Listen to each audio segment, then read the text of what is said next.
I need you to understand that this whole debate about is SW empowering or not is an irrelevant distraction in the wider conversation about SW rights. The algorithm placed this creator's reel in my feed today, and while I'm going to use it as a jumping off point to discuss this issue, I do want to be very clear that I do not encourage anybody harassing or going after this creator.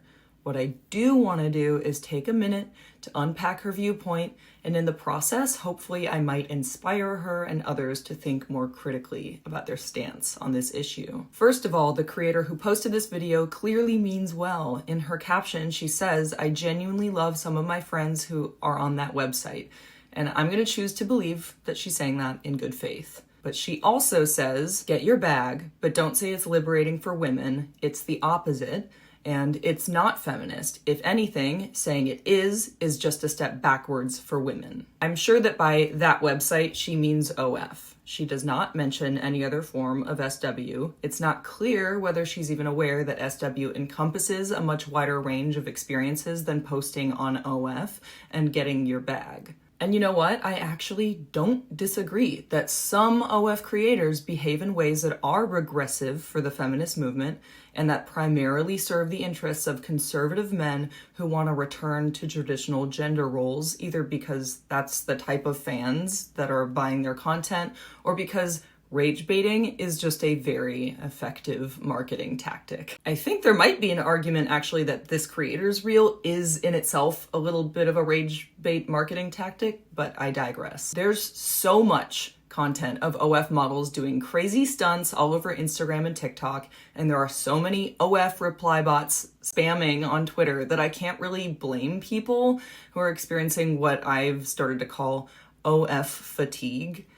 But if you claim to be a feminist and this is your response to seeing OF models doing wild stunts to rack up views and get their bag, then I have bad news for you because you are siding with your oppressors. This creator says in her bio that she's 19 years old, and that means she was 12 when fosta-sesta was passed. Most likely, she doesn't even know what sesta-fosta is, and I'm guessing a lot of you don't either. So here's a little speed run of it for you. Sesta-fosta refers to a set of laws passed in 2018 under the Trump administration. They stand for Stop Enabling Sex Traffickers Act and the Fight Online Sex Trafficking Act. The laws effectively suspend Section 230 of the Communications Decency Act of 1996. Nothing good has come of these laws. Now that fosta-sesta has been in effect for 7 years, there are a number of studies that prove the laws to be ineffective. And if you want to learn more about that, I highly recommend you just search the phrase sesta-fosta harmful. The ACLU is usually the top result. They have a really great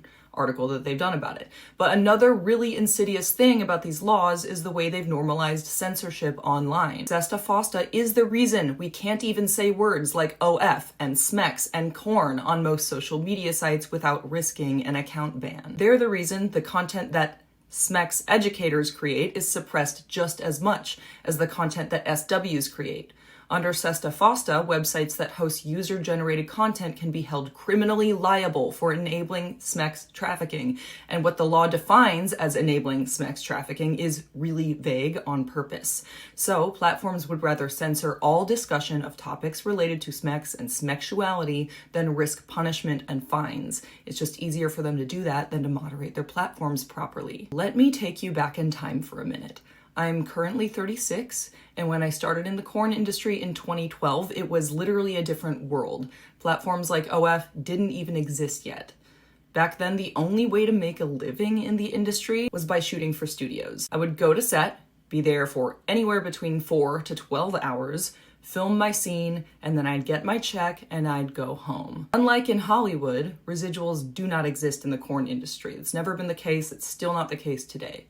So the money in that check is all you were ever going to get for the work that you did that day. In 2012, if I wanted to make the kind of money that I do now, I would have had to go to set and film a scene every single day of every month, all year, with no time off, ever, no vacation, no sick days, or anything. Oh, and it was really hard back then to book shoots without an agent.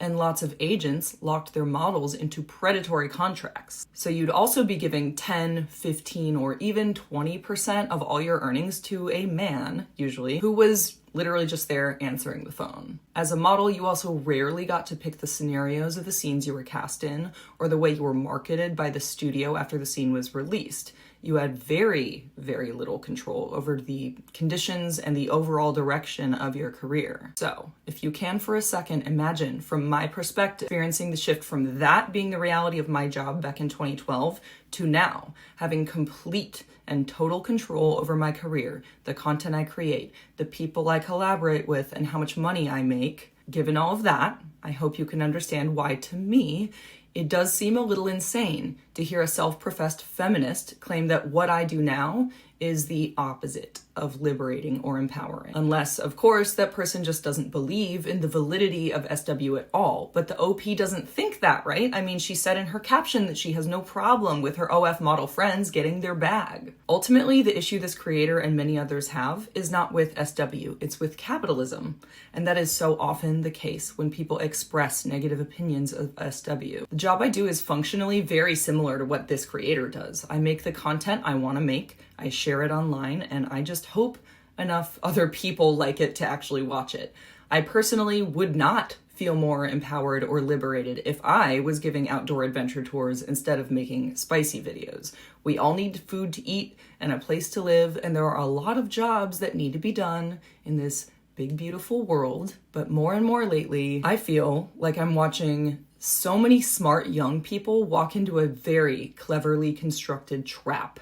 A trap that's been constructed by decades of attacks and moral panics around SW, which do nothing to make our jobs better or safer and really only serve to let people like this creator believe that she stands on some morally or philosophically higher ground because she doesn't make spicy content. And in buying into that narrative, she is really robbing herself of the chance to help the rest of us build a better world. And that's a shame because she seems honestly like a really cool person and the kind of person I would have been friends with when I was 19. I don't need every person to believe that SW is empowering or liberating. For a lot of us, it really is just a job.